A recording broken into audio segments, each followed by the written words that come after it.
नमस्कार और स्वागत है आपका द्वारका सिटी न्यूज में। द्वारका सेक्टर 7 के सीसीआरटी में द्वारका पुलिस द्वारा सोसाइटीज तथा डीडीए पॉकेट्स को सम्मानित करने का एक कार्यक्रम आयोजित किया गया। पीछे कोरोना वगैरह की वजह से आपको मालूम ही है कि चीज़ें बहुत ज़्यादा चेंज हो गई थी, तो उस वजह से ये जो सिक्योरिटी ऑडिट वाला सिस्टम है थोड़ा सा जिला प्रजा नहीं हो पाया था, लेकिन अब सेक्टर से इसको डिजाइन किया गया, क्योंकि बहुत ही अच्छी प्रैक्टिस है हमारे सोसाइटीज़ की सिक्योरिटीज़ को ऑपरेट करने की। तो इस साल कितने सोसाइटीज़ ने पार्टिसिपेट किया है और कितने वोट्स?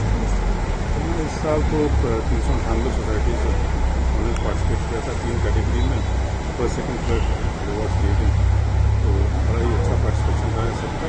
और हमारे ऑफिसर्स को जो पैनल था जूरी का, जिन्होंने की ये सारी एक्सरसाइज की, उनको बहुत बहुत बधाई, बहुत मेहनत करके इन अवार्ड्स को जो है वो सिक्योरिटी ऑडिट से सोसाइटीज़ को क्या बेनिफिट है? सिक्योरिटी ऑडिट से सोसाइटीज़ को बेनिफिट तो एक तो पहले ये मिलता है कि उनको पता चल जाता है एक एक्सटर्नल ऑडिट द्वारा कि उनकी सोसाइटीज़ की सिक्योरिटी में क्या क्या कमियाँ हैं, वरना वो जैसा उनको समझ में आता है उस हिसाब से वो बेस्ट अपना सिक्योरिटी मेजर्स इम्प्लीमेंट करते हैं।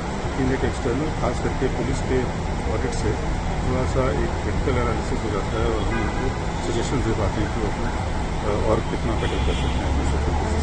सेम क्वेश्चन से मेरा सिक्योरिटी ऑडिट से पुलिस को क्या बेनिफिट है?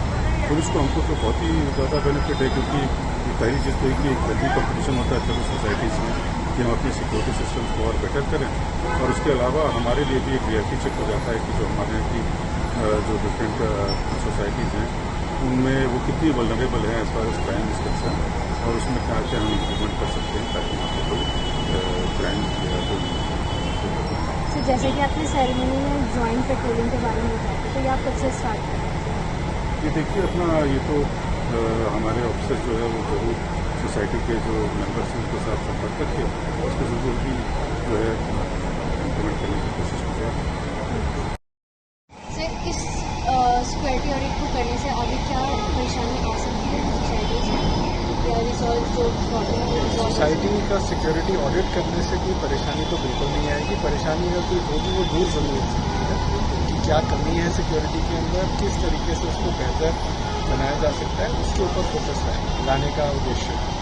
सर, पहले ऑडिट की टीम बनाई गई थी, वो बहुत बड़ी थी, जैसे कि 14 टीम का उस टाइम पे, तो उस टाइम पे जो छोटी टीम थी, आने वाले समय में कहीं छोटी टीम से आप शुरुआत करेंगे सो दैट इसमें रिजल्ट डिक्लेरेशन शॉर्ट में मिल सकता है?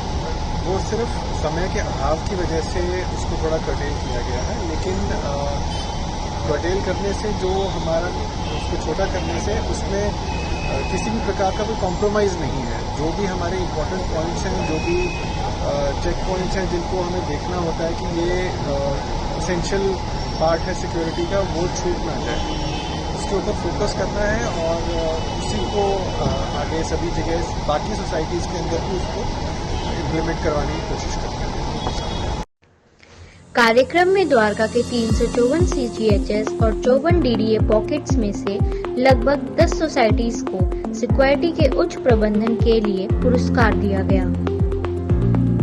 ये कार्यक्रम 2 साल के अंतराल के बाद डीसीपी द्वारका अंकित कुमार सिंह के प्रयासों के कारण हो पाया। कार्यक्रम के chief guest special commissioner Madhu Kumar Tiwari और guest of honour joint commissioner western range Vikramjit Singh रहे। एडिशनल डीसीपी निशांत गुप्ता ने अतिथियों का स्वागत और वेलकम स्पीच के साथ कार्यक्रम की शुरुआत की। द्वारका पुलिस द्वारा ये सिक्योरिटी ऑडिट हर साल ऑर्गेनाइज किया जाता है ताकि सोसाइटीज अपने सिक्योरिटी सिस्टम टाइमली अपडेट करते रहें। बेस्ट सोसाइटी का चयन 24 मेंबर्स के टीम के द्वारा की गई। टीम मेंबर्स ने पर्सनली सोसाइटीज विजिट कर और वहां सोसाइटी में लगे सिक्योरिटी अरेंजमेंट को वेरीफाई किया और मार्क्स दिए। उन मार्क्स के आधार पर बेस्ट सोसाइटीज के फर्स्ट, सेकंड और थर्ड प्राइज दिए गए। ये पुरस्कार सोसाइटीज में सुरक्षा उपायों को बढ़ावा देने और सभी सोसाइटीज के निवासियों के लिए एक सुरक्षित वातावरण देने के उद्देश्य से किया गया। 2017-18 में की गई थी सर। मिस्टर एंटो अल्फांसो थे जिन्होंने शुरुआत की थी, और इसका पर्पस यही था कि सोसाइटी में जो सिक्योरिटी है उसको कैसे इम्प्रोवाइज किया जाए। इसका फीडबैक देने का पर्पस था कि जैसे जिस सोसाइटी में जो हमने 26 पॉइंट हमने बनाए थे उस समय, और उसमें 26 पॉइंट हमने सारे सोसाइटी को वो लेटर भेजे थे। उस 26 पॉइंट से जिन्होंने अपने फॉर्म भर के दिए थे उसमें से 10 सोसाइटी हमने चुने थे और 6 डीडीए पॉकेट चुने थे, और हम विजिट केवल उन्हीं को करते थे। उसको हम वेरिफिकेशन के लिए जाते थे, हम सबके पास नहीं जाते थे। लेकिन फीडबैक जो था वो फीडबैक सबके पास जाता था कि आपके यहाँ अगर हर सोसाइटी में मान लिया 120 सोसाइटी की फ्लैट 120 सोसाइटी फ्लैट की सोसाइटी है, तो वहां और एरिया मान लिया उनका 1.5 एकड़ है या 2 एकड़ है, तो उसमें कितने सीसीटीवी लगने चाहिए, तो हम फीडबैक देते थे। तो उससे क्या होता था कि जब पुलिस फीडबैक देती थी तो सोसाइटी के जो मैनेजमेंट सब यहाँ पे है, क्योंकि अगर आप खुद से कहें कि हमें 8 सीसीटीवी कैमरा लगाना है, 16 लगाना है, तो एजीएम में अप्रूवल नहीं मिलता था। लेकिन एक पुलिस का एक लेटर जाता था कि 16 सीसीटीवी लगाने हैं, तो फिर एजीएम की जरूरत नहीं पड़ती थी। मैनेजमेंट वाले इमीडिएटली डिसीजन ले रहे थे कि पुलिस ने हमें बताया कि अब हमारे 16 सीसीटीवी लगने। कार्यक्रम में साइबर क्राइम पर भी परिचर्चा की गई, जिसमें ऑनलाइन फ्रॉड से बचने के उपाय साइबर क्राइम के एसएचओ जगदीश कुमार ने शेयर किया।